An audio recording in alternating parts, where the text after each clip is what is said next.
ധാരാളം പരാതികൾ എന്നും വന്നുകൊണ്ടിരിക്കുകയാണ്. ഇപ്പോൾ ട്രെയിനുകളിൽ ആവശ്യമായിട്ടുള്ള ഫോഴ്സിനെ നിയോഗിക്കണമെന്ന് ആവശ്യപ്പെട്ടിട്ടും ഇതേവരെ അത് കൃത്യമായി നടന്നിട്ടില്ല. അപ്പോൾ നമ്മുടെ സംസ്ഥാനത്തിൽ ഇത്തരത്തിലുള്ള കാര്യങ്ങളൊന്നും വളരെ കുറവായിരുന്നു.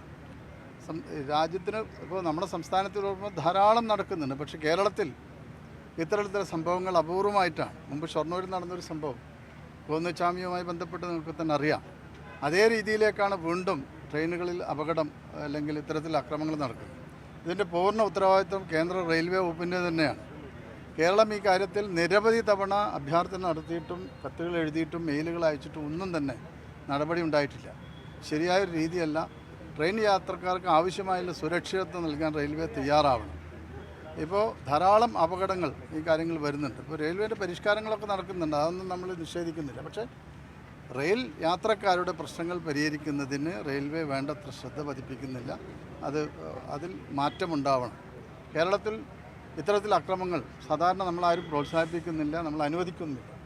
അപ്പോൾ അതിൽ RPF ജാഗ്രത പുലർത്തണം. അതിനുള്ള നിയമപരമായിട്ടുള്ള നടപടികൾ എടുക്കാൻ ബഹുമാനപ്പെട്ട കേന്ദ്ര റെയിൽവേ വകുപ്പ് മന്ത്രി അതിന് തയ്യാറാവണം എന്നാണ് ഇതുമായി ബന്ധപ്പെട്ട് പറയാനുള്ളത്. മന്ത്രി പറഞ്ഞ പോലെ തന്നെ ഇപ്പം കൃത്യമായൊരു RPFന്റെ വിന്യാസം ഒന്നും കാണുന്നില്ല, ഒരു പേരിന് മാത്രമാവുക പലയിടത്തും.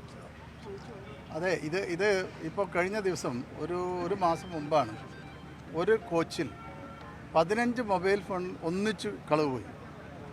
അതിന് പരാതി കിട്ടി, നമ്മളത് ബന്ധപ്പെട്ട ആളുകളെ അറിയിച്ചു. ഇതിനു മുമ്പും ഈ തട്ടിപ്പറി, ഈ സ്വർണം മാല കവരൽ, ഇങ്ങനത്തെ കുറേ കേസുകളുണ്ട്. ഇന്നലെ നടന്ന സംഭവം അതിക്രൂരമാണ്, പൈശാചികമാണ്, അനുവദിക്കാൻ കഴിയുന്നതല്ല.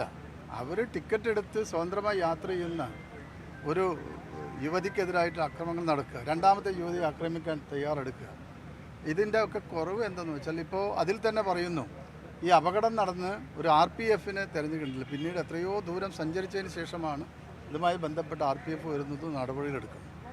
ഇത് നമ്മൾ സൂചിപ്പിച്ചിട്ടുണ്ട്.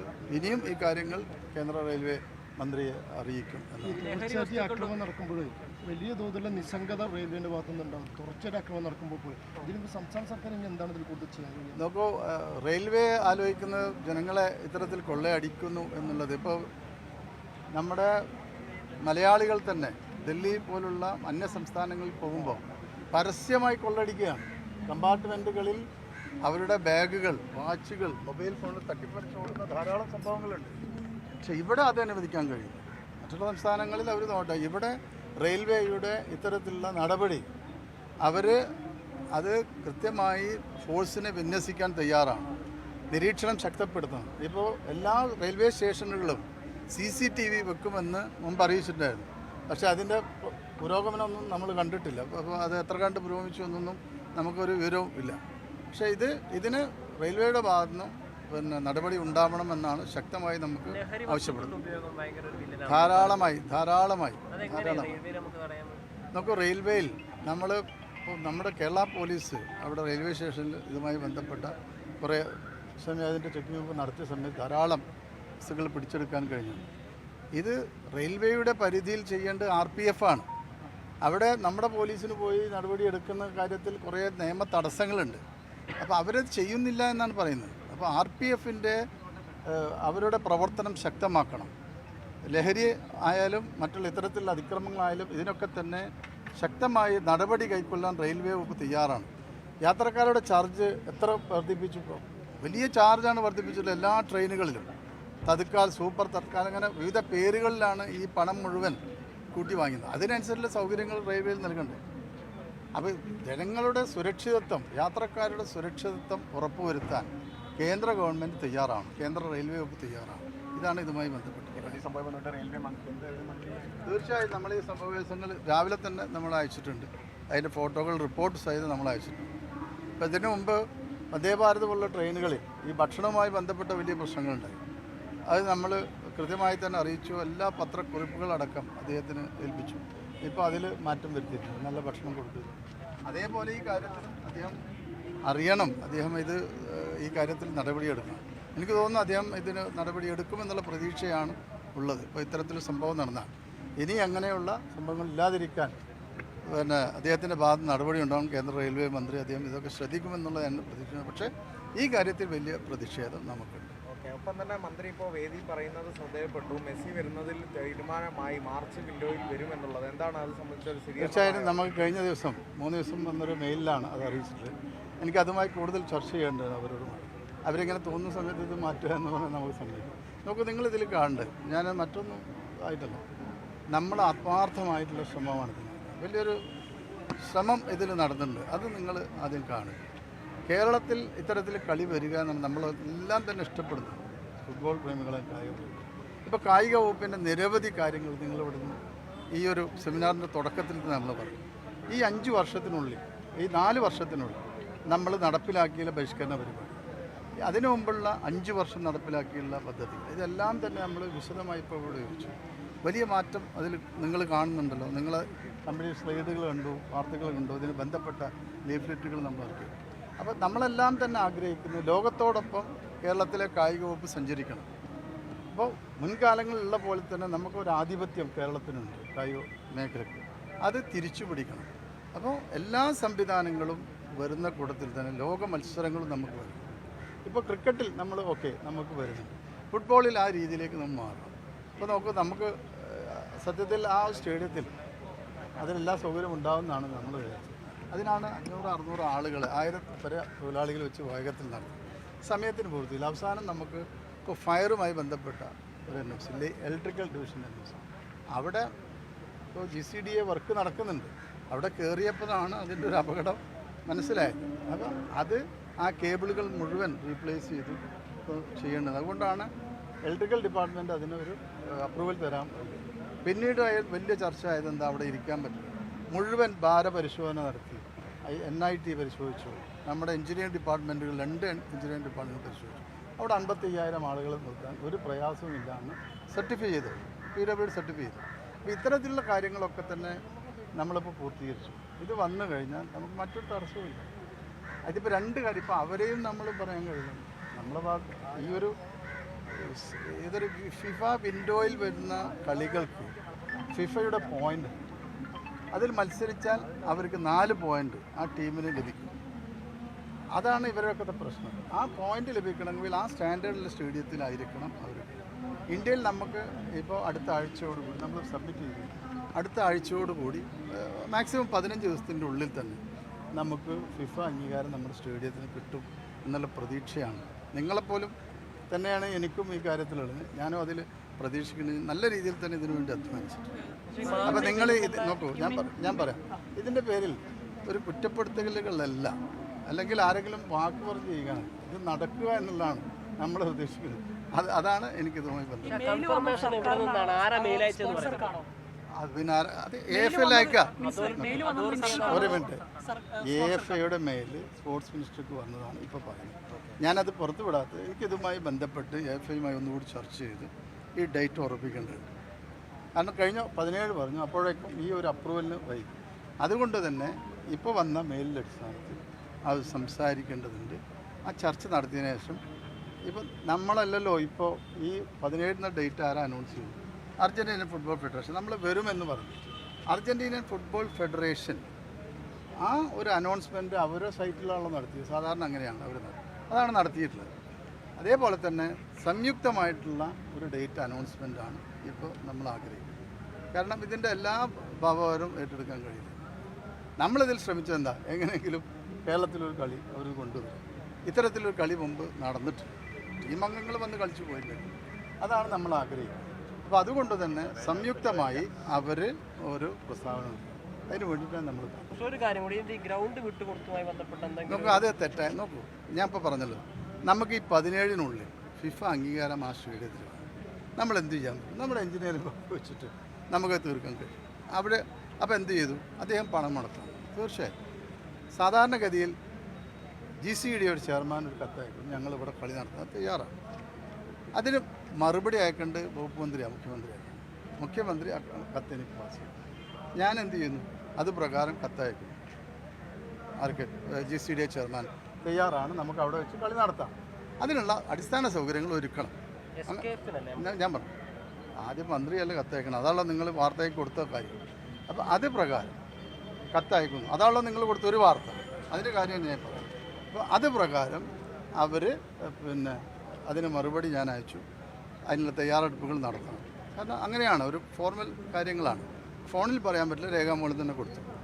അത് കഴിഞ്ഞാണ് നമ്മൾ ഗ്രൗണ്ട് അർജൻറ്റീനിയൻ ടീമിൻ്റെ പ്രതിനിധി വന്ന് പരിശോധിക്കുന്നത്. നിങ്ങളൊക്കെ തന്നെ റിപ്പോർട്ട് ചെയ്താണല്ലോ.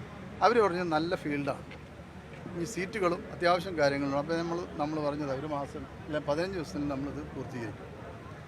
അങ്ങനെ വരുമ്പോൾ സ്വാഭാവികമായും ഈ കളിയുടെ SPV എന്നുള്ളത് കേരള സ്പോർട്സ് ഫൗണ്ടേഷനാണ്, ECD അല്ല. കേരള സ്പോർട്സ് ഫൗണ്ടേഷൻ്റെ ജോലി എന്ന് പറഞ്ഞാൽ അടിസ്ഥാന സൗകര്യങ്ങൾ ഉണ്ടാക്കുക, സ്പോർട്സിന് മാത്രം.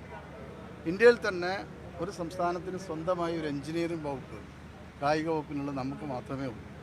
ഇത്തരം കാര്യങ്ങൾ സംഘടിപ്പിക്കുക. സന്തോഷ് ട്രോഫി നമ്മൾ മഞ്ചേരിയിൽ സംഘടിപ്പിച്ചു. അതിൻ്റെ SPV കേരള സ്പോർട്സ് ഫൗണ്ടേഷനായിരുന്നു.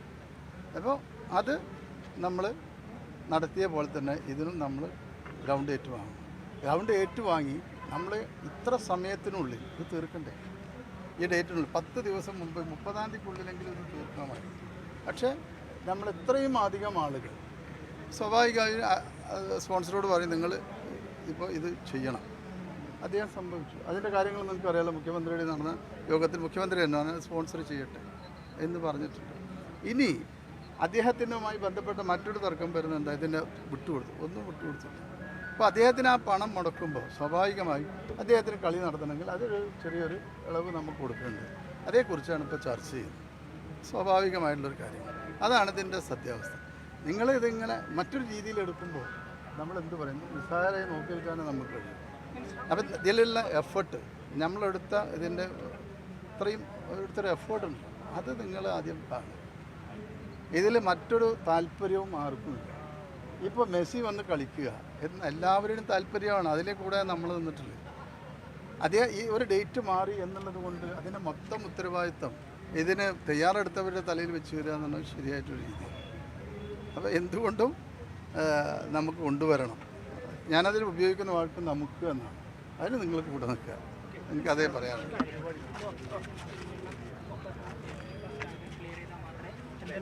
അതായല്ലോ ഇപ്പോൾ അതായി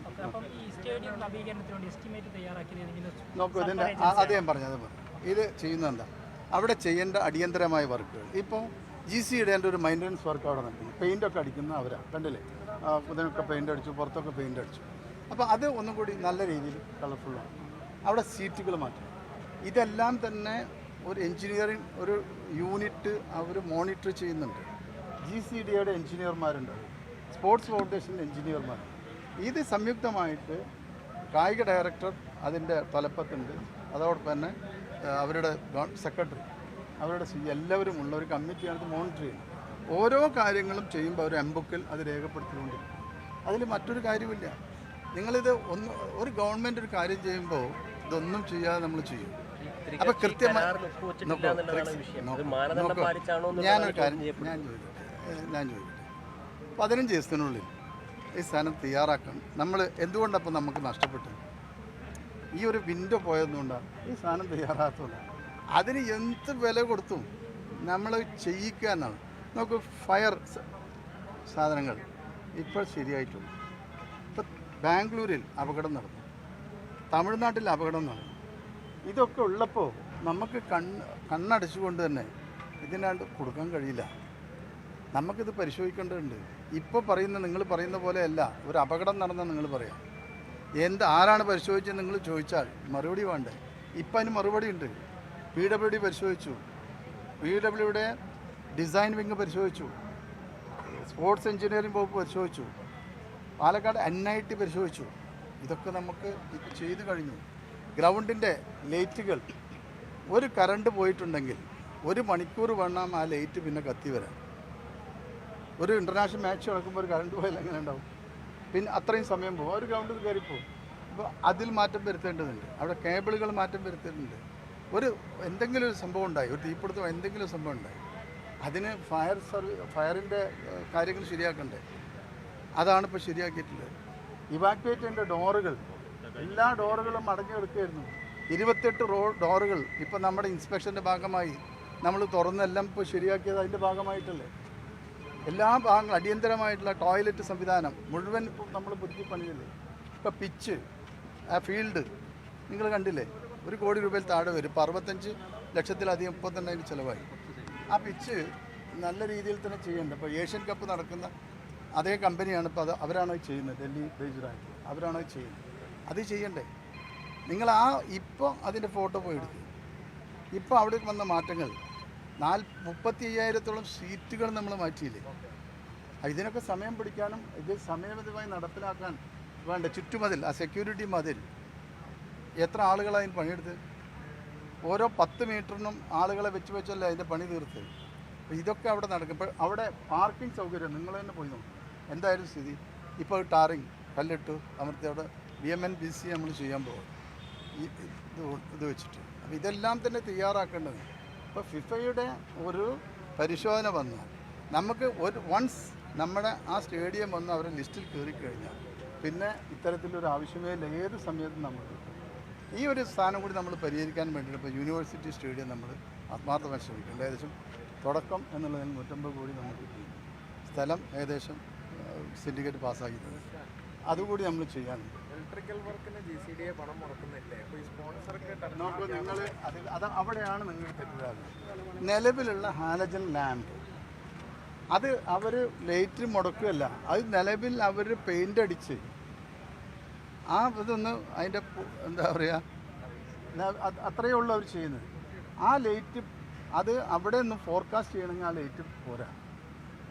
അതിൽ പിന്നെ 3000-ൽ താഴെ ഏകദേശം 2250 എന്തോ ഒരു വോട്ട് വരുന്നുണ്ട്. പക്ഷേ അവിടെ ഹാലജൻ ഒരു ലൈറ്റ് ഇട്ടാൽ കത്തണമെങ്കിൽ അരമണിക്കൂർ 3/4 മണിക്കൂർ താമസമുണ്ട്. പെട്ടെന്ന് എന്തെങ്കിലും ഒരു വന്നു കറണ്ട് പോയി 1 മിനിറ്റിന് സ്റ്റക്കായി പോയി, അപ്പോൾ തന്നെ ലൈറ്റ് ഇട്ടാൽ പിന്നെ ആ ലൈറ്റ് കത്തില്ല, കിട്ടുന്ന പിന്നെ 3/4 മണിക്കൂർ കാത്തു. അതുകൊണ്ടാണ് ആ ലൈറ്റ് മാറ്റണമെന്ന് അതിൻ്റെ കൺസൾട്ടൻ്റ് തന്നെ പറയുന്ന ആ ലൈറ്റ് മാറ്റണം. ഈ ഫോർകാസ്റ്റ് ചെയ്യുന്ന കമ്പനികൾ പറയുന്നു ആ ലൈറ്റ് വെച്ച് ഫോർകാസ്റ്റ് ചെയ്യാൻ കഴിയില്ല, ഇൻ്റർനാഷണൽ ഫോർകാസ്റ്റ് ചെയ്യാൻ കഴിയില്ല. അതുകൊണ്ടാണ് മാറ്റേണ്ടി വന്നത്. ആദ്യം മാറ്റണമെന്ന് നമ്മൾ വിചാരിച്ചതല്ല, അതും അദ്ദേഹത്തിന് വെച്ചു കൊടുത്തു, അദ്ദേഹം അത് ചെയ്യുന്നു. കരാറുണ്ടായിരുന്നോ? അതുകൊണ്ടാണ് ഈ കരാറിൻ്റെ കാര്യമായി പറയുന്നത്.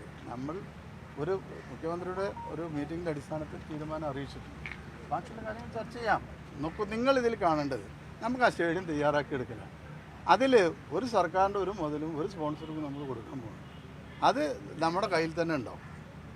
അതിൽ ആർക്കും ഒരു അവകാശവുമില്ല. അത് GCDയുടെ സ്റ്റേഡിയമാണ്, അവിടെ തന്നെ ഉണ്ടാവും.